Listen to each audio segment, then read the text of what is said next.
यहां बहुत कमी होती है। ध्यान देने योग्य बात है, मंत्रों पर अविश्वास मत करो, नाम पर अविश्वास मत करो। तुम अनुष्ठान को जानते ही नहीं कैसे किया जाता है। एक कामना की पूर्ति, तुम विश्व की कामना की पूर्ति कर सकते हो, विश्व की कामना की पूर्ति। बोले आप क्यों नहीं कर लेते? क्योंकि हम विश्वात्मा की कामना किए हुए हैं, हम विश्व की नहीं। हम जिस बात की कामना किए हुए उसके लिए विश्व का विस्मरण करना है। मन मन की रुचि जान नेह विधि अनुसरे। हम प्रियालाल के मन की बात जानकर उनकी सेवा में रत होना चाहते हैं। नहीं, नाम और मंत्र में इतनी ताकत है, आप उसको समझ नहीं पाए। आप विचार करके देखिए, जब कोई पवित्र अनुष्ठान कोई राक्षस करता था तो बहुत पहले से ही वो मदिरा त्याग देता था, मांस खाना त्याग देता था, दूसरे की निंदा करना त्याग देता था, अपवित्रता का त्याग कर देता। परम पवित्र ऋषियों की तरह होकर वो तब अनुष्ठान करता था। यद्यपि वो जगत विनाश के लिए अनुष्ठान होता, पर उसके लिए भी पवित्रता की ऐसी आवश्यकता थी। अब आप बेविचार करो, शराब पियो, मांस खाओ, गंदे आचरण करो और बोलो हमने राधा राधा कहा लेकिन काम नहीं बना। वो बोल रहे थे कि कितना भी बड़ा संकट हो, फिर बोल रहे हैं। अगर भयानक से भयानक विपत्ति को ऐसे न नष्ट कर दे तो बता देना, कृष्णाय वासुदेवाय हरे परमात्मने प्रणतः क्लेश नाशाय गोविंदाय नमो। इसका जप करो और जब तक तुम्हारा काम पूरा ना हो जाए ब्रह्मचर्य से रहो। झूठ मत बोलना, मदिरा मत पीना, मांस मत खाना, और ना काम हो जाए तो मैं बताना कि भारी से भारी विपत्ति का नाश करके भगवान श्री कृष्ण का आश्रय उसे ऊंचे उठा देगा, इस जगत की धरा से उठा देगा। विश्वास नहीं? आप मदिरा पियो, मांस खाओ, बेविचार करो, सोचो 1-2 लाख महात्मा को दे देंगे, हमारी कामना पूर्ति हो जाएगी। बिल्कुल भूल में मत रहना। आपको संशय होता है नाम पे, संशय होता है मंत्रों पे, संशय होता है शास्त्र के विधान पर। आप चलते हो शास्त्र विधान से? कहां चलते हो? अरे हम जब कह रहे कोई राक्षस भी अनुष्ठान करता था तो वो इन नियमों का पालन करता था।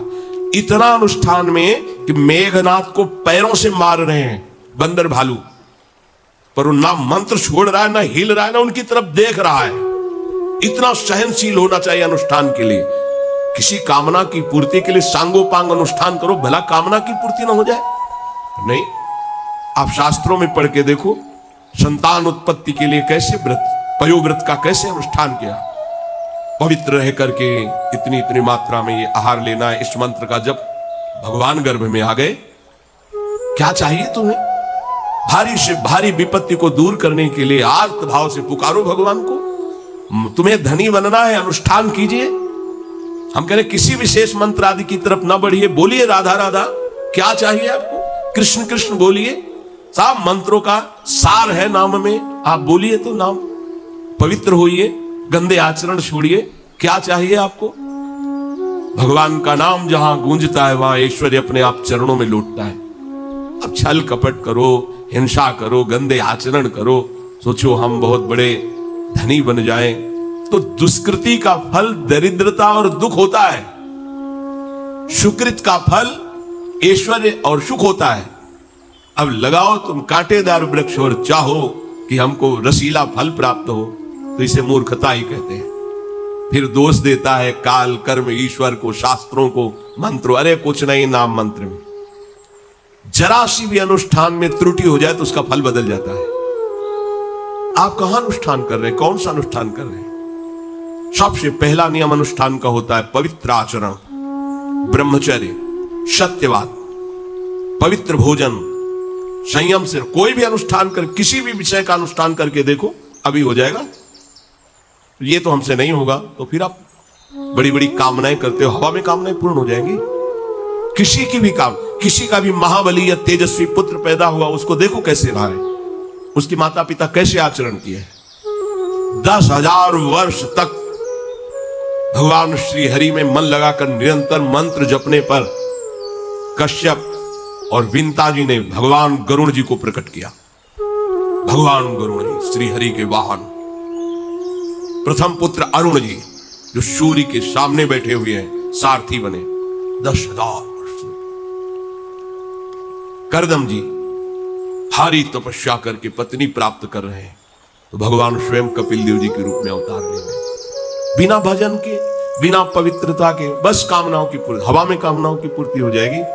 मनमानी आचरण, कुछ नींबू काट दो, उसमें सिंदूर रख दो, या कलावा बांध दो, या अंगूठी बांध लो, या जंतुर मंत्र बांध लो, भस्म, इनसे कुछ होगा? कुछ नहीं होगा। राधा राधा राधा राधा राधा, जो कर चाहोगे हो जाए, पर पवित्र आचरण, साथ में पवित्र आचरण हो। एक किसान भी अन्न बोता है तो खेती को तैयार करता है। आपको अपने हृदय की भूमि तैयार करनी होगी। कामना पूर्ति के लिए ऐसे थोड़ी चला जाता है। देखो ना, ऐसे एक चपत लगा दी सुरुचि ने, क्योंकि उसकी रुचि के खिलाफ हुआ कि वो पिता की गोद में बैठना चाहते थे। क्षत्रिय बालक माता के पास गए, उनका नाम सुनीति है। वो सुंदर नीति से चलती है, वो रुचि से चलती है, सुरुचि अपनी रुचि, और वो सुनीति सुंदर नीति से चलती है। मां, पिताजी ने गोद में बैठाला नहीं, और मां ने चपत लगा दी और कहा, तू ऐसे कि गर्भ से प्रकट हुआ है, सिंहासन का अधिकारी नहीं। अगर तुझे सिंहासन पर बैठना है तो जा तपस्या कर और मेरे गर्भ से प्रकट हो। तपस्या इस बात की कर कि मेरे गर्भ तब कहीं तू पिता की गोद में बैठ सकता है। बोले, हाँ बेटा। महाराज तो मुझे दासी भी मानने के लिए तैयार नहीं है। बेटा, भगवान नारायण का जिसने आश्रय लिया उसकी कोई कामना अधूरी नहीं रही। जाओ, तुम भगवान श्री हरि का आश्रय लो, वही तुम्हारी कामना की पूर्ति करेंगे। मेरे में तो कोई सामर्थ्य नहीं, पर मैं आशीर्वाद देती हूं। मेरा आशीर्वाद कवच की तरह तुम्हारी रक्षा करेगा। 5 वर्ष का बालक चला भगवान की प्राप्ति के लिए। वो प्रेम नहीं चाह रहे हैं, वो पद चाह रहे हैं। कैसे जीवन व्यतीत किया देखो 6 महीने की बात। बोले 6 महीने में, 6 महीने में एक छोटा सा बालक इतना कष्ट सह रहा है। 6 महीने तो बहुत समय हो गया। भगवान तो इससे भी बहुत करुणा में एक आर्त पुकार में उपस्थित हो जाते हैं। एक बार जिन नाम ली हित सो होयति दीन।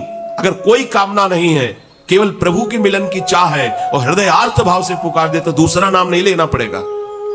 एक बार जिन नाम ली हित सो होयति दीन, ताको संग न छाड़हि ध्रुव अपनो कर लीन। ये महर्षि शेखरों के वचन है, कोई ऐसे मिथ्या वचन थोड़ी।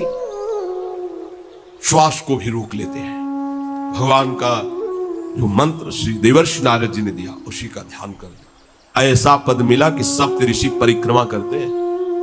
ना उनके पिता को मिला, ना उनके पितामह को मिला। इसके आगे तो है ही नहीं। उत्तानपाद, महाराज मन, ब्रह्मा, बस ऐसा पद मिला कि किसी को पद नहीं मिला। पर आप देखो कामना की पूर्ति के लिए कैसे निष्ठावान होकर के, प्राणों को समर्पित करके भगवान के बीड़ी सिगरेट पियो, प्याज लहसुन मांस मछली दुनिया की दलित दुराएं करो, हाँ हमारी कामनाओं की पूर्ति हो जाए। बेकार बकवास करते हैं लोग आकर। परमार्थ को एक हंसी बना दिया है, एक मजाक बना दिया है, संतों को एक नाटक बना दिया है, संत मार्ग को एक उपहास का स्वरूप बना दिया है। हमारी कामना की पूर्ति कर दो। उनका जीवन कामना की पूर्ति के लिए तुम्हारे, अरे तुम्हें निष्काम करके भगवत साक्षात्कार कराने के लिए कि छोटी मोटी जिन में तुम फंस कर तुम्हारी दुर्गति हो रही, उसी में और वो बढ़ावा देने के लिए। पर संसार तो अपनी बात मानता है, उस ना शास्त्र की बात मानता है ना संतों की।